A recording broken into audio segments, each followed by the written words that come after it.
Good morning. My name is Dana Neeson. If you're just finding this channel for the first time, I run a telesales team for final expense insurance across 17 states.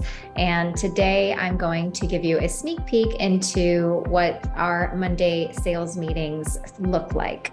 Again, it's probably 7 minutes of a 45-minute meeting, but I wanted to kind of share with you some of the stuff we talk about and how we get our mindset right and how we set ourselves up to crush the week. Enjoy.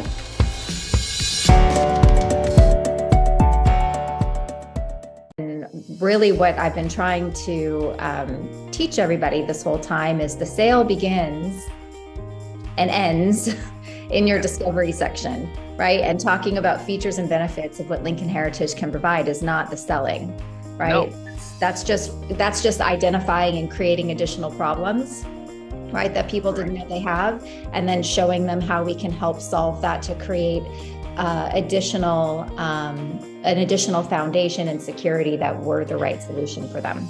It's always been about find your own way to ask the why questions, right? It's never been about, 3D printing a carbon copy of myself and inserting that in you guys. It's okay, if this way doesn't feel comfortable for you, how can we find a way for it to feel comfortable? And so it was a really good example of Matt showing him, he was very curious and taken back and almost offended, but why though?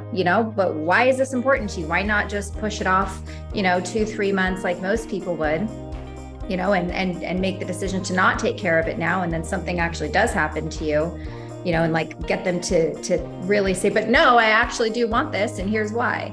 So failing to not ask the why questions because you're uncomfortable going there, it will 100% make your closing rate lower than where you want it to be.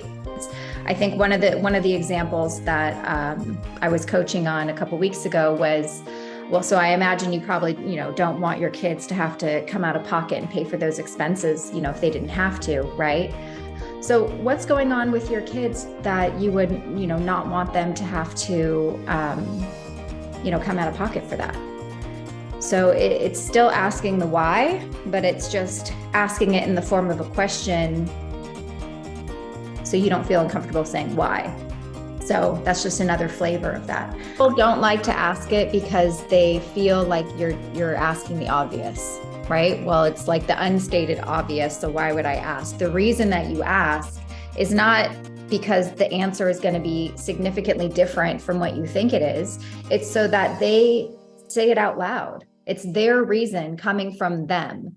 And even though it may seem obvious that they don't want to be a burden to their kids, when they tell you why, you might find out things that you couldn't have possibly known.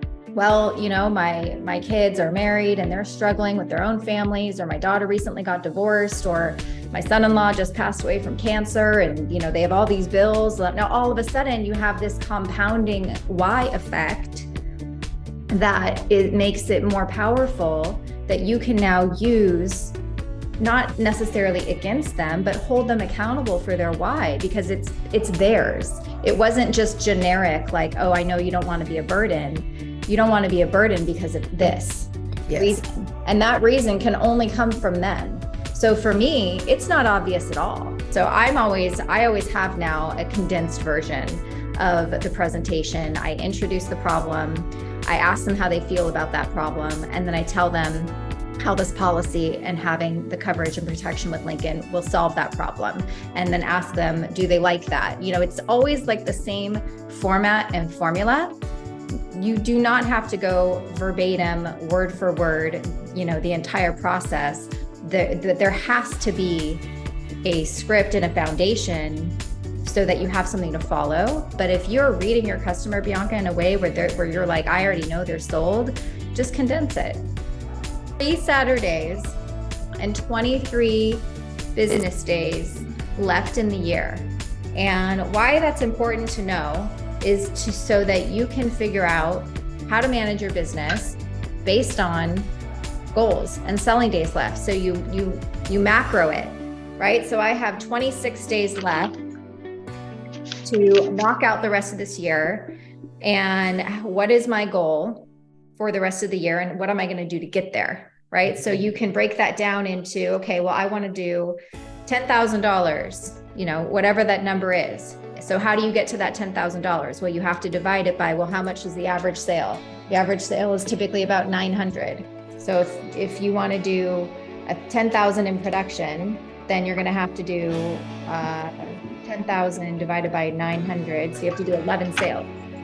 How many presentations do you have to have in order to get to 11 sales?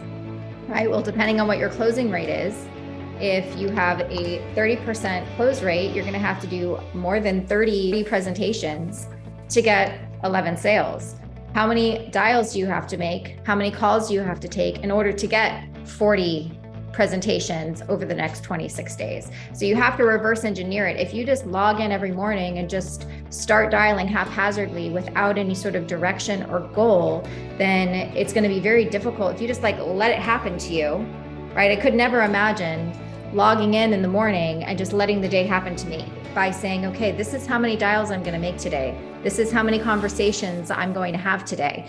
And you do not leave until you hit those goals. And if you don't hit it that day, then you have to make up for it tomorrow, right? And then the next day. And then if you can hit those goals and you can accomplish what you've set out, you should be able to hit your larger goals. So the worst thing you can do is just log in the morning and have no idea or no plan and just say, I'm just going to let the day happen to me and see what happens.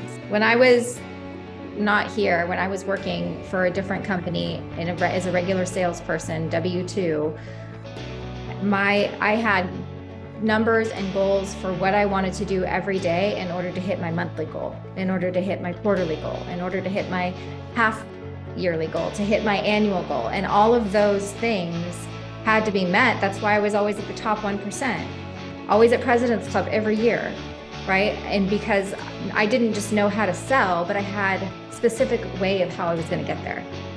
So that would be my recommendation for everyone today, was to try to figure out what you want to do for the rest of the year. You have 26 days left to get there, and then reverse engineer it and follow it.